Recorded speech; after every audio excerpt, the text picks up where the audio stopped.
L'Université du Québec en Outaouais soutient la production de cette émission qui met en lumière le secteur langagier.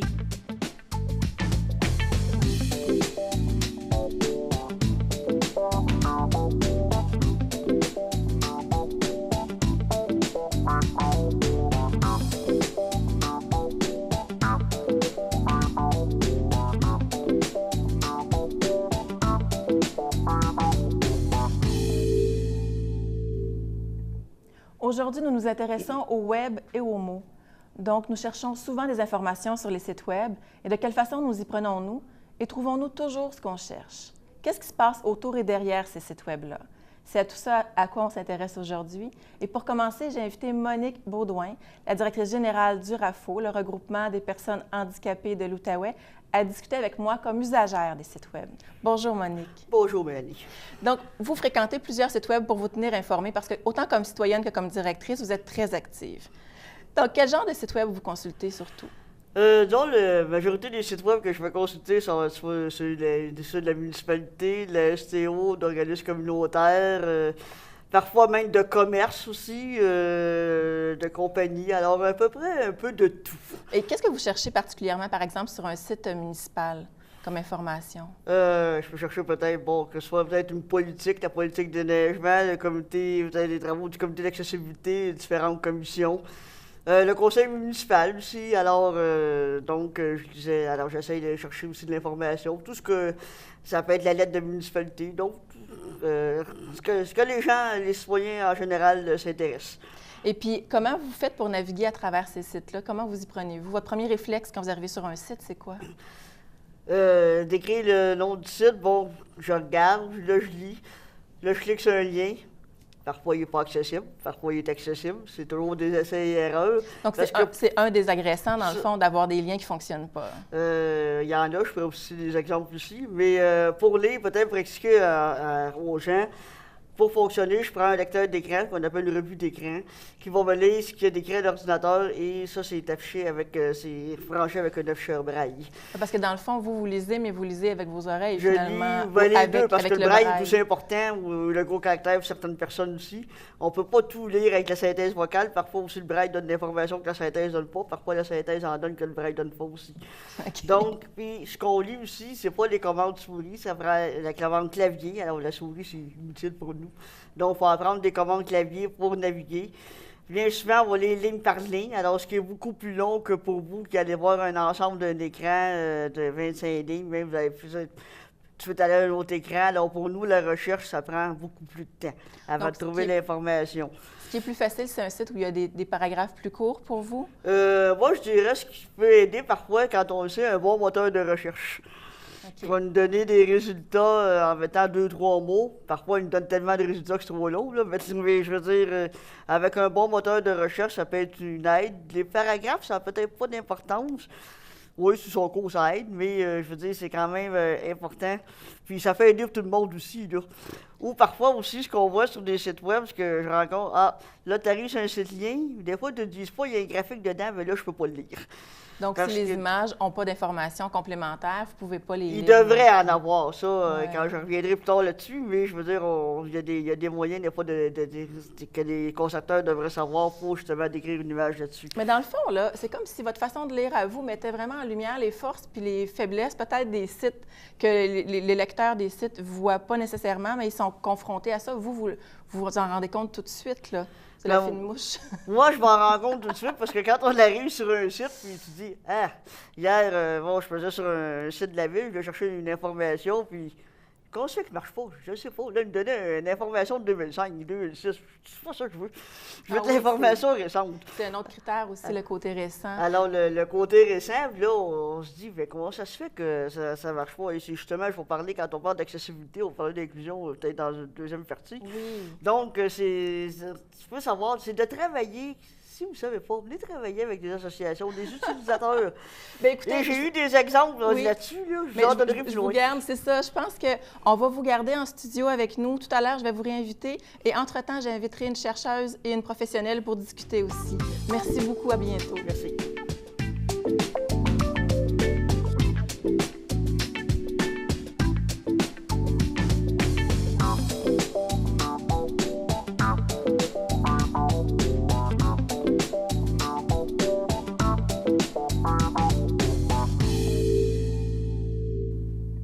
Nous avons maintenant en studio Annie Duplessis, candidate à la maîtrise en études langagières à l'Université du Québec en Outaouais, et Sophie Tremblay, gestionnaire de contenu à Billes Interactive. Bonjour, mesdames.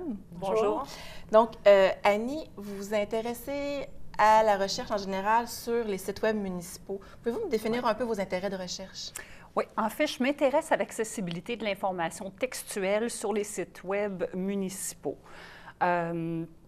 Principalement dans une optique où on veut que l'information soit accessible à tous les citoyens en général, mais à tous les citoyens, particulièrement ceux qui ont un niveau de littératie un peu, en fait pas un peu, mais ceux qui ont un faible niveau de littératie. Qu'est-ce que ça veut dire au juste un faible niveau de littératie? Un faible niveau de littératie, il y a une étude récente qui a été publiée en 2013 dans laquelle on faisait état du fait qu'il y avait 53 de la population québécoise qui avait une capacité de lecture faible, qui n'était pas... On appelle ça parfois analphabétisme fonctionnel aussi. On voit ça dans les journaux. Il y a eu un article d'ailleurs la semaine dernière à cet effet. C'est les gens qui ont une difficulté à lire une information, à la comprendre et à l'utiliser par la suite. Donc, 53 de la population québécoise a un faible niveau de littératie et je m'intéresse au fait que l'accessibilité de l'information sur les sites web soit accessible à tous. Voilà, que l'information soit accessible à ces citoyens-là également. Également, d'accord. Ouais. Et Sophie, votre travail est légèrement différent. Quel type de travail faites-vous en lien au site web? En fait, moi, dans le processus de conception d'un site web, j'interviens vraiment au niveau de la gestion, au niveau de la structure, si on veut, de l'ergonomie, de l'architecture de l'information. Donc, en fait, mon travail essentiellement consiste à déterminer quel type de contenu on va vouloir proposer et comment on va vouloir présenter l'information. Et essentiellement, l'objectif de tout ça, effectivement, c'est de faire en sorte que quand un utilisateur navigue sur un site web, il soit capable de trouver l'information facilement, généralement rapidement, et que ce soit une expérience de navigation conviviale, c'est-à-dire agréable. Donc, est-ce que c'est ça qui est au cœur de votre travail, dans le fond, chaque jour de penser à celui qui va utiliser le site? Absolument, absolument. Je vous dirais que l'approche, moi, ce que je garde en tête systématiquement à toutes les étapes de conception, c'est vraiment l'utilisateur, c'est-à-dire qui l'utilise, c'est-à-dire d'essayer d'être... Puis quand je dis qui, c'est-à-dire qu'il peut y avoir une clientèle, il peut y avoir plusieurs clientèles. Donc, c'est vraiment d'être branché sur qui va utiliser ce site-là, puis essayer de se mettre, dans le fond, à leur place, dans leur peau, puis de réfléchir à savoir comment est-ce qu'ils utiliseraient ce site web-là. Mais justement, comment vous faites pour vous brancher? Est-ce que vous utilisez vraiment des vrais utilisateurs pour les tester? Effectivement, c'est intéressant que vous posiez la question parce que l'invitée précédente, justement, qui disait, bien, si vous voulez savoir comment est-ce que nous autres on réagit, bien, venez voir les organismes, venez nous voir. Puis effectivement, ça fait partie des moyens qu'on peut utiliser, c'est-à-dire qu'on peut faire des tests, on peut faire du prototypage avec les usagers. C'est sûr qu'aussi, on va avoir un sens, on va avoir des présomptions, si on veut, des hypothèses, à savoir, bien, c'est sûr que pour ce type de site web-là, on pense que, et en partant de ces hypothèses-là, bien, on va vouloir aller le valider. Plus on est proche de l'utilisateur, mieux on peut espérer répondre, en fait, à ses besoins et à ses attentes, c'est sûr. Puis, selon les recherches, est-ce que finalement, l'ensemble des sites web répondent assez bien aux attentes ou plus ou moins? Avez-vous pu, dans vos lectures, remarquer des choses? Bien, en fait, en ce qui a trait aux citoyens, en ce qui a trait à la portion des citoyens qui a un faible niveau de littératie, il n'y a pas beaucoup d'études encore qui existent là-dessus. Donc, moi, mon étude à la maîtrise, c'est le sujet qui m'intéresse. Et j'ai fait quand même une étude préliminaire. Et bon, il y a le volet, bien sûr, conception du site web, mais il y a aussi la création du contenu, de l'information textuelle. Parce qu'une fois qu'on l'a trouvée facilement, cette information-là, il faut qu'elle puisse être facilement lue et facilement comprise. Hein, on appelle ça la lisibilité, l'intelligibilité de l'information textuelle. Ce sont des critères importants. Qui sont deux critères essentiels. Donc, est-ce que la terminologie utilisée en est une qui est courante, qui va faciliter le repérage repérage de l'information, mais qui va faciliter aussi sa compréhension par tous les citoyens, peu importe leur niveau de littératie. Donc, pas seulement le rédacteur qui a pensé aux mots, qui les a mis en ligne à l'aide d'une équipe, justement, comme la vôtre, mais aussi, dans le fond, tout utilisateur, tout lecteur, est-ce qu'il pourra comprendre? Et voilà, surtout, en plus, qu'il ne faut pas oublier que moi, c'est les sites web. Donc, des fois, pour un point de vue, il y a des commerces, par exemple, qui vont vouloir faire un peu différent pour, justement, d'un point de vue marketing, attirer un client. Mais un site web, sa vocation... En tout cas, une de ses grandes vocations est d'informer le citoyen, de rendre l'information accessible. Et ça, on sait très bien que ça ne veut pas seulement dire mettre de l'information disponible sur le site.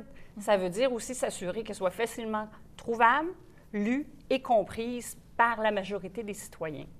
Okay. Est-ce que dans l'ensemble, les critères qui ont été utilisés pour évaluer différents sites web vous semblent cohérents jusqu'à maintenant? Ça dépend de l'objectif de l'étude. C'est sûr que la notion d'accessibilité web fait surtout référence à la capacité du site web d'être compatible avec les technologies d'adaptation pour les gens qui ont à les utiliser. Par exemple, les personnes non-voyantes, malentendantes. Alors, c'est ce qui fait... c'est ce qui, habituellement, c'est ce qu'on entend par accessibilité web. Moi, je vais dans un autre sens qui est plutôt l'accessibilité de l'information textuelle pour les personnes qui ont des difficultés en lecture. Donc, faire des inférences entre un texte et un autre, une information et une autre. Faire des liens. Puis, est-ce que ça vous arrive parfois, dans votre groupe de travail, de vous faire proposer un site qui est déjà monté, que vous devez restructurer? Oui, absolument. Ça va arriver, effectivement. Puis je vous dirais... Quels éléments sont à travailler plus? Oui, c'est ça. C'est sûr que je vous dirais que nous autres, il y a un élément extrêmement central dans tout ça, c'est ce qu'on appelle l'équilibre, en fait. Donc, l'équilibre entre pas trop d'informations, mais justement assez pour qu'on soit capable de s'y retrouver. Fait qu'essentiellement, ce qu'on va faire finalement, c'est qu'on va éviter dans notre jargon ce qu'on appelle les sites pizza.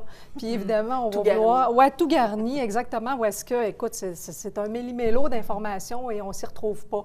Donc vraiment, être capable de trouver un juste milieu, un équilibre. Puis c'est pas un exercice facile parce que c'est sûr que quand on est dans la peau de celui qui propose, qui offre l'information, couper, c'est souvent un exercice qui est difficile. On se dit, ah, mais ça, c'est vraiment important, puis celle-là, on voudrait la garder et tout ça. Donc, ça, c'est quelque chose où est-ce qu'on va intervenir beaucoup, je vous dirais. Pour nous, vraiment, accessibilité signifie, en tout cas, dans la pratique, je vous dirais, quantité. Ça serait pourtant, plus... souvent, on dit que, je m'excuse de vous couper, mais on dit souvent qu'on ne trouve pas l'information. Est-ce que c'est parce qu'il manque d'informations ou est-ce qu'elle est mal située? Bien, oui, souvent, ça va être souvent relié justement au fait que où est-ce que c'est situé. Tu sais, des fois, on va vouloir un peu être créatif puis le placer dans un endroit ou dans un onglet qu'on va nommer d'une autre manière, comme mettons par exemple à propos. Hein. À propos, on sait quel type d'information on va retrouver là-dedans. Bien, souvent, les gens vont vouloir jongler avec les mots, intégrer du style là-dedans. Puis là, bien, c'est beau le style, mais si on ne sait plus ce que ça veut dire, c'est pas nécessairement mieux.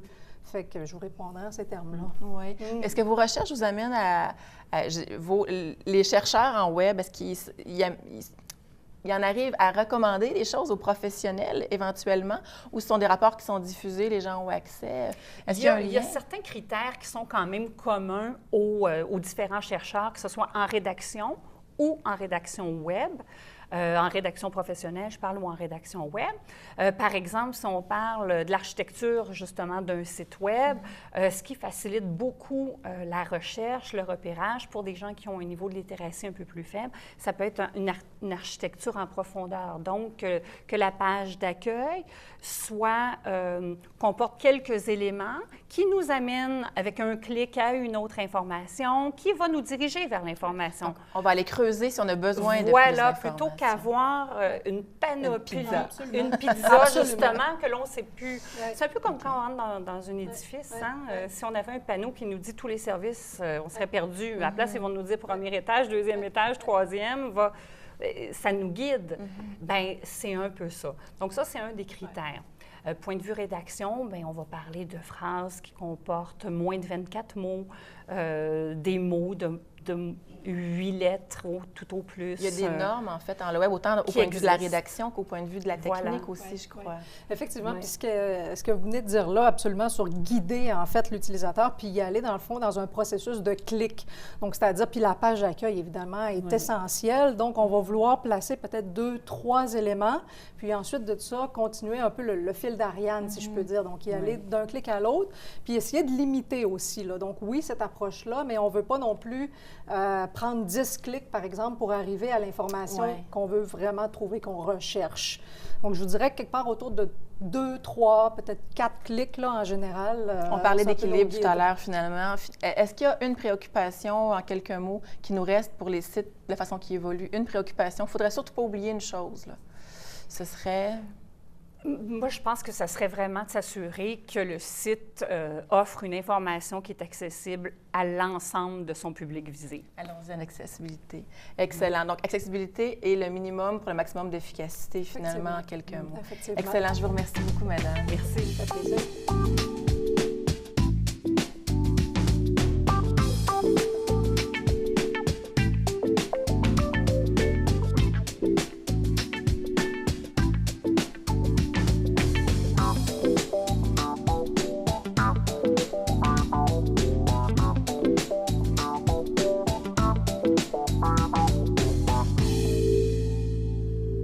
J'ai invité Monique Beaudoin à se joindre à nous à nouveau pour avoir quelques réactions sur la discussion qu'il y a eu entre les deux précédentes dames. Donc, avez-vous des réactions par rapport aux échanges qu'il y a eu entre Mme Duplessis et Mme Tremblay? Alors, ça a été des reportages que j'ai écoutés attentivement. Et dans un premier temps, j'aimerais réagir quand on a parlé surtout de littératie. Ça, c'est un premier point. On disait que 53 % de la population avait des difficultés soit de lecture ou de compréhension dans la population. Alors, je veux quand même dire qu'au niveau des personnes handicapées, ce pourcentage est beaucoup plus élevé que ça. On peut s'attendre là, à 60, même 65-70 %. Donc, les défis plus élevés. Le défi est plus élevé pour eux. Alors, quand on va parler de sites web, c'est important aussi. Ce que vous mettez pour la population, ça va être important aussi pour ces personnes-là. Excellent. Et puis donc, on parle de défis. Justement, est-ce que les défis sont de plus en plus grands puisque la technologie évolue pour votre travail? Bien, c'est certain qu'un des aspects qu'il faut vraiment considérer, c'est l'apparition des multi-écrans, l'apparition des différentes grandeurs d'écran. Donc, l'information qu'on va mettre sur un site web, si on veut qu'elle soit adaptée, qu'elle s'adapte, parce qu'en fait, les écrans s'adaptent automatiquement. Le contenu s'adapte à l'écran qu'on utilise. Donc, si on navigue sur un site web, sur un écran qui est très grand par rapport à une tablette ou encore à un téléphone mobile, bien, c'est certain qu'il faut prendre en considération comment est-ce qu'on va organiser l'information. Ça a beaucoup d'impact sur le choix de la structure du site? Sur le choix de la structure, puis encore une fois, je reviens vraiment sur la quantité, parce que quand on arrive à un écran de type téléphone mobile, c'est certain, en fait, l'information va défiler à la verticale, exactement. Donc, si on ne veut pas se retrouver là, à défiler éternellement, bien, c'est sûr qu'il faut prendre ça en considération. Donc, je vous dirais que ça revient aussi à l'élément dont on discutait plus tôt, c'est-à-dire de savoir qu'y aller par clic. Donc, on présente en fait de l'information, une certaine quantité d'informations quand même relativement réduite sur une page pour ensuite guider l'utilisateur de clic en clic, je vous dirais. Fait que ça, c'est encore plus vrai avec l'apparition des multi-écrans. C'est un petit peu le format qu'ont pris la Presse Plus, ou en tout cas les différents magazines, les journaux en ligne, avec des dossiers, avec des icônes et tout ça. C'est ça. Donc, beaucoup d'icônes, beaucoup de visuels aussi. C'est sûr qu'il y a une notion, on n'a pas vraiment abordé ça, mais c'est sûr qu'il y a non seulement du texte, mais il y a aussi des images, il y a des graphiques. Donc, il y a toutes sortes de moyens, en fait, qu'on peut utiliser pour présenter l'information. Puis, effectivement, l'exemple que vous donnez de la Presse Plus, on le voit, hein, c'est du gros visuel, là. Et est-ce que, lorsqu'on choisit une image pour un site web, c'est important le type d'image qu'on choisit? Parce qu'il y a un sens aussi qui est porté par l'image, il n'y a pas que le texte, il y a aussi ce qui l'accompagne? C'est certain, mais en fait, on va vouloir que les deux se reflètent, hein? Donc, ce qu'on dit dans le texte, on veut être capable de le dire, finalement, à travers une image et vice-versa. Et est-ce que les images, Monique, vous les utilisez pour compléter votre compréhension des sites? Il y a des images, ça dépend comment elles sont transcrites au niveau du site. Il y a parfois, on va nous dire graphique, on mettait on dit graphique. Mais si l'image peut être quand même utilisée, si on la décrit l'image. Si on met juste une image, on ne saura même pas si c'est un graphique, si l'image c'est quoi. L'important, c'est de faire une description de l'image, comme on fait d'ailleurs dans nos journaux en ligne. Alors, ou parfois dans une photo, bon, il y a des sites web où je vais vérifier, où on peut décrire un petit peu la photo quand même, c'est avec une phrase 2. Bien ça va dire à la personne qui a une déficience visuelle, même peut-être à d'autres personnes aussi. Des fois, une image, ça peut être interprétée différemment, puis une personne la décrit. Donc, quand on dit ce qu'on met pour la population, ce que je demande, ça peut servir à d'autres personnes aussi dans la population.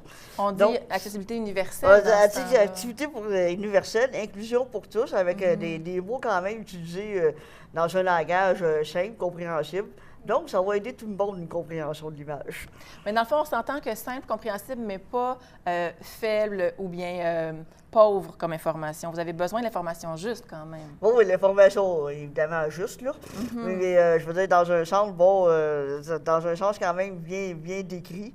Dire, qui est à gauche une photo, qui est à droite, supposons, je peux mettre ça. Ceci, on voit juste une illustration, maison avec telle ou telle chose, telle forme.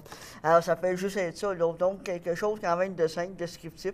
Pas trop long non plus, parce que quand même, les gens ne liront pas. C'est ce qu'on dit. Si vous savez qui est sur la photo, vous nommez le nom de la personne. Ça va déjà donner une idée à la personne. Oui, pour nous, ça va nous aider. Ça, au moins, le lecteur va lire, parce que si vous voyez une photo comme ça, le lecteur ne détecte pas les images. Et surtout, ne pas mettre de texte dans des images, parce que mon lecteur d'écran ne le détectera pas non plus. Ah, c'est ça. Des fois, il y a des graphistes, des artistes qui créent des contenus, mais à travers une image qui est fixée et qui ne peut pas se détacher. Donc, on n'a pas accès au texte. Ça, c'est quelque chose, Sophie, que vous êtes conscient dans votre travail? Bien, je vous dirais que peut-être pas nécessairement, en fait. Puis je trouve ça intéressant, ce que j'entends, mais c'est sûr que c'est toujours en fonction de ce sur quoi on est appelé à travailler. Moi, je n'ai pas vraiment été en contact avec des clientèles, justement, qui nécessitaient peut-être ce type d'accessibilité-là. C'est sûr que moi, je vais être orientée davantage sur la clientèle qui va être reliée de manière plus spécifique au site Web. Tu sais, comme je vous donne un exemple concret, disons qu'on va monter un site, on va concevoir un site pour, disons, un ordre professionnel. Mettons l'ordre des dentistes. C'est pour les membres. Bien là, on sait que ça, effectivement, tu sais, ce sont des dentistes professionnels, donc ils vont vouloir du contenu spécifique, détaillé, tout ça. Donc moi, c'est plus dans ce sens-là, tu sais, que je vais réfléchir. Dépendant du public. Ben oui, et pas nécessairement en termes universels. Mais dans le fond, si on fait une recherche sur Internet, il me semble que si un texte est intégré à une image sans être détaché, il n'est pas référencé. Non, il n'est pas référencé. Les moteurs de recherche, les moteurs de recherche, en fait, c'est à ça que je pensais, sont un peu comme les personnes non-voyantes. Ils ne voient pas et ne traitent pas les images. Donc ça, c'est sûr que dans l'information, c'est-à-dire dans la conception du site Web, évidemment, on va vouloir inscrire du texte. Pour ça, tantôt, je disais, le texte doit refléter l'image et vice-versa. C'est entre autres pour des raisons de référencement. Et c'est ce que je disais tout à l'heure, dans le fond, Monique, votre lecture des sites Web met en lumière les forces puis les failles un petit peu pour par contre, je voudrais dire, je peux vous donner un exemple très concret qui s'est passé. On avait un site à un moment donné, l'épicerie, le nommé IGA, qui a fait un site très accessible.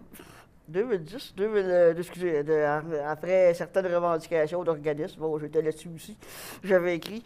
Et quand ça a été accessible, on leur a dit bravo, félicitations, beau projet. En 2015, je décide de changer. Là, j'ai dit, moi, j'ai dit, je vais tout de suite leur écrire pour leur dire, porter attention à l'accessibilité du site. On l'avait bien, il était très fonctionnel. Même des personnes, même qui n'ont pas de limitation visuelle, peu importe, ils le trouvaient très facile, fonctionnel à utiliser. Finalement, mon message n'a pas passé, parce que premièrement, j'avais eu de réponse. Deuxièmement, j'avais quand même dit à certains organismes aussi que ça s'en venait. Au lieu de faire un projet pilote, c'est ce qu'ils auraient dû faire dans un premier temps. Alors, ils ont tout défait le site, là, depuis 1 an. Là, on travaille là-dessus. Même une personne qui est en train de travailler là-dessus m'a dit oui, elle dit trop catégorie. Elle dit ben nous, on a de la misère à l'utiliser. Oh mon Dieu, là, des gens de l'intérieur. Là, il y a un problème. Alors, c'est très important de savoir à qui tu t'adresses en public. Oui, il y a une personne à un moment donné qui me voit, qui n'a aucune limitation. Elle me dit oui, j'ai dit donne-moi ton nom, donne-moi tes commentaires, je vais l'envoyer à la personne. Puis c'est ce que j'ai fait aussi d'ailleurs, mon concepteur. Donc, c'est quand on veut remodifier des sites, s'il est accessible déjà, ou si vous voulez faire des modifications, tenez compte des accessibilités. Alors, ça, c'est un commentaire que j'avais moi aussi, comme utilisatrice des sites Web. Il y a des sites tout d'un coup qui se disent en construction et là sont revampés, sont nouveaux, ils suivent les tendances. Les tendances, parfois, nous font perdre moi, ça me frustre énormément. J'entends beaucoup de gens m'en parler. Donc, est-ce que vous êtes confrontés parfois à ça, comme nous, dans le fond, cette évolution-là qui ne suit pas nécessairement les besoins? Oui.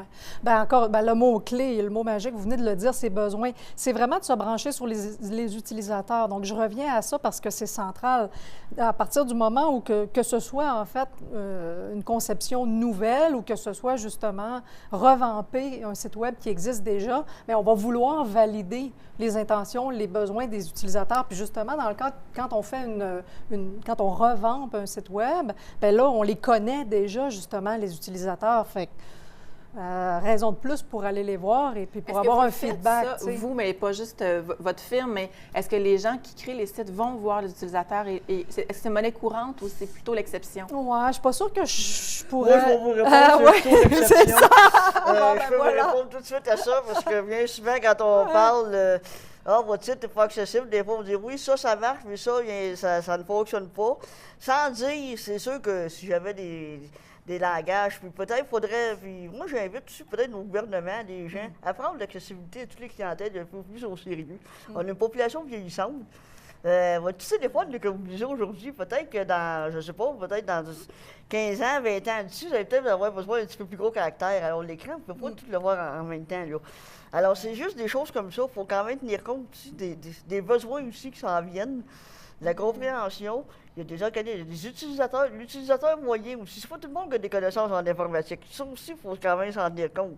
Oui, je connais des gens, moi, qui ont des limitations, qui ont beaucoup de connaissances en informatique, qui en font beaucoup. Je regarde pas, j'ai dit, il faut prendre en compte l'utilisateur moyen. C'est ça, c'est vraiment l'utilisateur, dans le fond, qu'il ne faut pas oublier. Puis des fois, on ne prend pas le temps, peut-être, de le consulter. Et pourtant, ils sont là. Ils sont prêts. Ah oui, absolument. Ils sont très ouverts à partager. Puis non seulement ouverts, mais ils sont intéressés. C'est sûr et certain. Oui, parce que qu'est-ce qu'on fait aussi, ça va servir à d'autres. Vous dire, moi, quand je revois, puis dans des sites, des fois, ce qu'on voit aussi, on envoie des formulaires, bon. Là, tu essaies de remplir ça, le lecteur d'écran marche. Alors, donc, moi, c'est ça qu'il faut tenir en considération. Excellent. Merci, Monique. Merci, Sophie. Donc, moi, ce que je vous souhaiterais, mesdames, c'est de continuer à manifester, Monique, vos besoins et d'encourager les gens à le faire. Et Sophie à continuer à évoluer, finalement, avec les usagers. Merci beaucoup.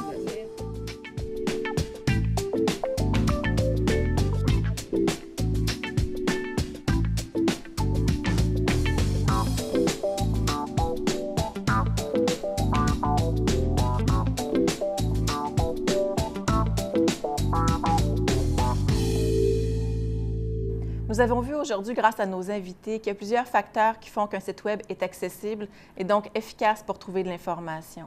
Il s'agit surtout de penser à l'usager en tout temps. En témoigne la recherche, les professionnels et l'usagère qu'on a invités aujourd'hui. Alors, merci à Monique Baudouin, merci à Sophie Tremblay et merci à Annie Duplessis qui contribuent à leur façon à l'amélioration du Web.